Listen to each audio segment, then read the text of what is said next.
Akhir-akhir ini banyak adanya berita tindakan kekerasan yang melibatkan debt collector alias mata lang. Siapa itu debt collector mata lang? Anda yang pernah melakukan kredit pasti sudah tak asing lagi dengan istilah debt collector. Seringkali istilah debt collector ini juga marak muncul di media-media yang memberitakan keresahan para debitur yang dikejar-kejar oleh debt collector dalam kasus kredit kendaraan bermotor. Debitur yang tak bisa membayar, motor atau mobilnya bisa disita secara paksa oleh debt collector. Debt collector sebetulnya istilah yang berasal dari debt collection, yang artinya proses menagih pembayaran terhadap debitur yang berutang. Di negara-negara maju, aktivitas debt collection ini sampai terorganisir ke dalam agensi yang menyediakan jasa penagihan utang. Tugas mereka mencari para debitur yang berutang, memaksa debitur agar membayar atau menyita objek kredit. Di dalam dunia kredit kendaraan, khususnya motor, ada yang dikenal sebagai debt collector mata lang. Memang, tugas mereka memerlukan ketajaman mata bak lang untuk memantau kendaraan yang berkeliaran di jalanan. Debt collector mata lang mencari kendaraan yang menunggal cicilan. Untuk lebih jelasnya, berikut ini hal-hal yang menjadi ciri dari debt collector mata lang. 1. Dipekerjakan oleh lembaga pembiayaan. Lembaga pembiayaan seperti bank dan leasing mempekerjakan debt collector secara outsourcing untuk menagih utang. Outsourcing berarti alih daya di mana debt collector sebagai pekerja adalah pihak ketiga yang bekerja kepada leasing di bagian tertentu.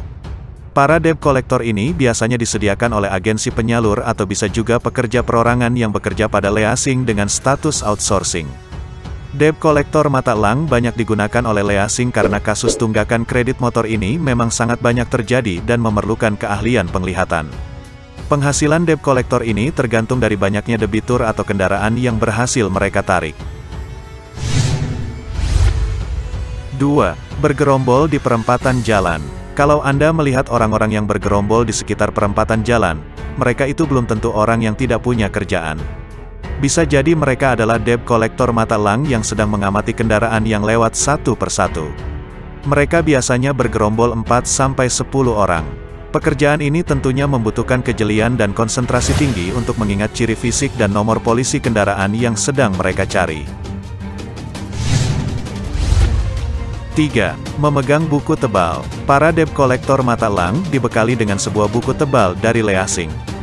Buku itu isinya seluruh informasi kendaraan yang belum melunasi kewajibannya membayar cicilan. Informasi yang dimuat diantaranya warna dan merek kendaraan serta tentunya nomor polisi. Kalau Anda tidak ingin masuk ke dalam daftar buku itu, segera lunasi tagihan kredit kendaraan Anda. 4. Aksi kejar-kejaran. Tak jarang saat debt collector mata lang sedang beroperasi di perempatan jalan, ada kendaraan yang menunggak pembayaran ketemu. Yang dilakukan oleh debt collector ini adalah langsung starter kendaraan dan mengejarnya. Jika debitur tertangkap, debt collector akan memberikan bukti tunggakan pembayaran dan bertanya apakah debitur mau melunasi atau tidak. Jika debitur bersedia melunasi, debt collector akan membawanya langsung ke kantor cabang leasing terdekat untuk melakukan pembayaran. Ada kalanya debt collector langsung menarik kendaraan tersebut karena debitur dianggap tidak kooperatif. Misalnya, tunggakan terjadi berbulan-bulan atau tahunan. Tindakan ini sebetulnya tidak dibenarkan secara hukum dan tergolong sebagai perampasan kendaraan yang menyalahi ketentuan hukum pidana. 5. Pekerjaan berisiko. Sebetulnya pekerjaan debt collector mata lang mengandung risiko tinggi yang mengancam keselamatan jiwa. Dalam aksi pengejaran, debt collector bisa mengalami kecelakaan di jalan akibat kebut-kebutan. Terkadang debitur yang dikejar juga meneriaki mereka, maling, sehingga debt collector bisa saja digebuk oleh warga sekampung.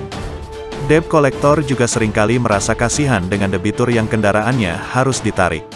Namun mereka juga tidak punya banyak pilihan karena menyita kendaraan itu adalah tugas mereka. Kalau tak melaksanakan tugas, sama artinya mereka tidak mendapatkan penghasilan. Selain ciri atas, tanpa bermaksud rasis, para debt collector mata lang kebanyakan berasal dari daerah Indonesia Timur, yang tampangnya kelihatan seram. Jadi, kalau dipikir-pikir pekerjaan ini membutuhkan nyali yang besar juga.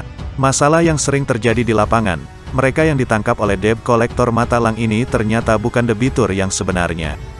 Hal itu terjadi karena banyak debitur nakal yang menggadaikan atau menjual kendaraannya ke pihak lain. Bahkan ada debitur yang nekat membuat BPKB, buku pemilik kendaraan bermotor palsu. Padahal BPKB yang asli masih ada di leasing yang baru bisa diambil apabila cicilan kendaraan sudah lunas. Debt kolektor mata elang tidak pandang bulu dalam mengejar dan menyita kendaraan yang menunggak cicilan. Mereka akan fokus pada objek kredit yakni kendaraan motor itu sendiri.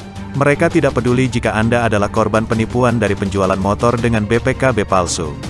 Kalau Anda tak ingin menghadapi dengan debt kolektor atau berurusan dengan mereka, bayarlah cicilan kredit Anda dengan tepat waktu.